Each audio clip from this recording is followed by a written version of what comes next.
Hello everyone, welcome back to the class. आज की class में हम लोग क्लोज टेस्ट सॉल्व करने वाले हैं। ये एक मॉडरेट लेवल का क्लोज टेस्ट है, ना तो बहुत ज़्यादा हार्ड है और ना ही बहुत इजी है। तो स्टार्ट करते हैं। India is one of the largest producers of T in the world.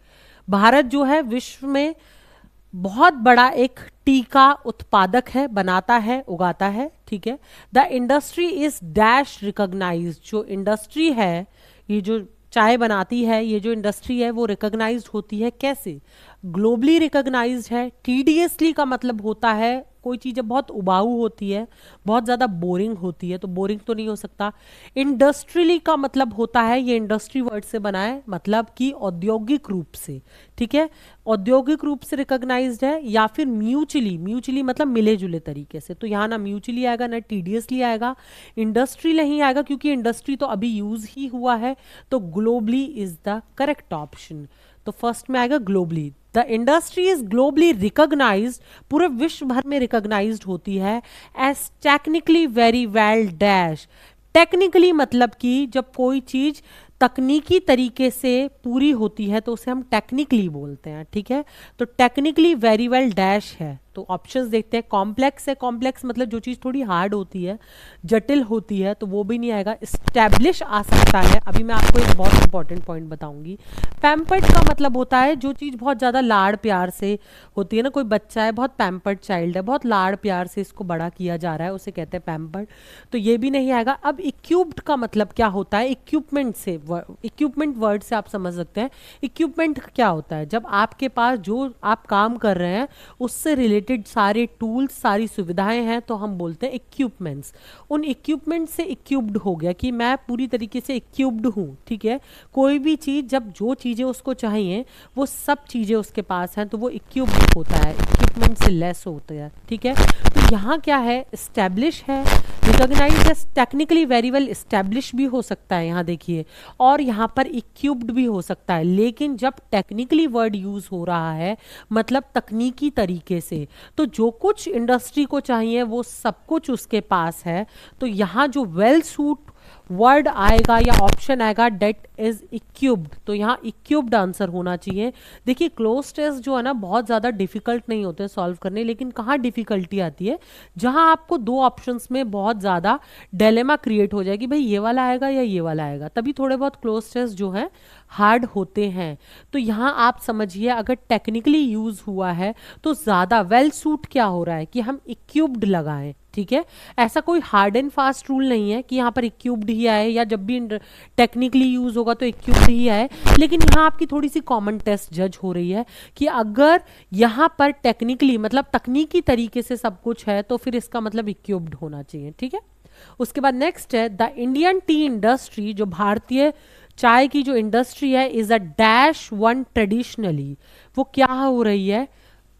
Traditionally तरीके से क्या हो रही है? फ्लोरिश हो रही है। कंडेंसिंग का मतलब होता है, कंडेंस का मतलब होता है जब कुछ बहुत गाढ़ा होता है। ठीक है। तो कंडेंसिंग नहीं आएगा। फ्लोरिशिंग हो सकता है।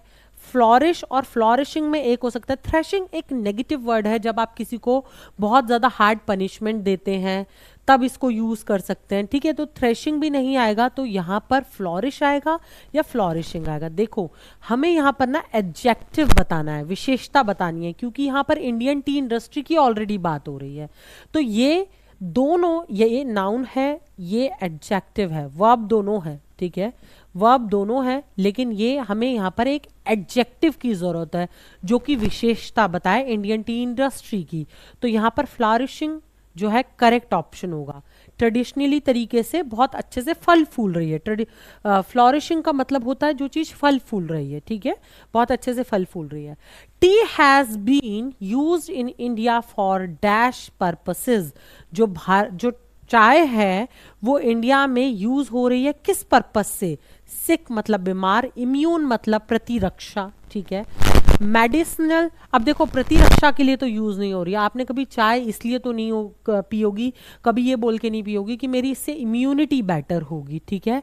मेडिसिनली तरीके से कि उसको एक तरीके से हम बोलते हैं कि भाई इसमें जिंजर है, इसमें तुलसी है, एक तरीके से हम उसे मेडिसिन की तरह, अब आप देखते होंगे जो एड्स हैं वो क्या दिखाने की कोशिश करते हैं कि ये चाय नहीं है, ये आपके लिए एक मेडिसिन का काम कर रही है। आपका गला खराब है तो आपको उसमें यूज़ करिए। हम खुद ये सोचते हैं अरे आज गला बहुत खराब है तो चाय ले लेते हैं, सिर दर्द हो रहा है तो चाय ले लेते हैं। तो एक तरीके से जो दिखाया जा रहा है, ऑल्दो उसका जो भी इम्पैक्ट है वो अलग है, लेकिन जो दिखाया जा रहा है जिस तरीके से स्टार्टिंग हुई टी के साथ वो इसी तरीके से हुई कि वो एक मेडिसिन की तरह यूज़ हो रही है। तो यहाँ जो सी ऑप्शन है वो ज़्यादा बेटर है। इम्यूनोलॉजी का मतलब क्या होता है? देखो, इम्यून से बना है, इम्यून का मतलब होता है प्रतिरक्षा, लेकिन जब हम इम्यूनोलॉजी का मतलब है प्रतिरक्षा का जो ज्ञान है, विज्ञान है, उसकी जो साइंस है, इम्यूनिटी की जो साइंस है उसे इम्यूनोलॉजी कहते हैं। ठीक है, तो ये ऑप्शन भी रॉन्ग है, ये भी रॉन्ग है, सिक भी रॉन्ग है। So here C option is the correct one, that is medicinal.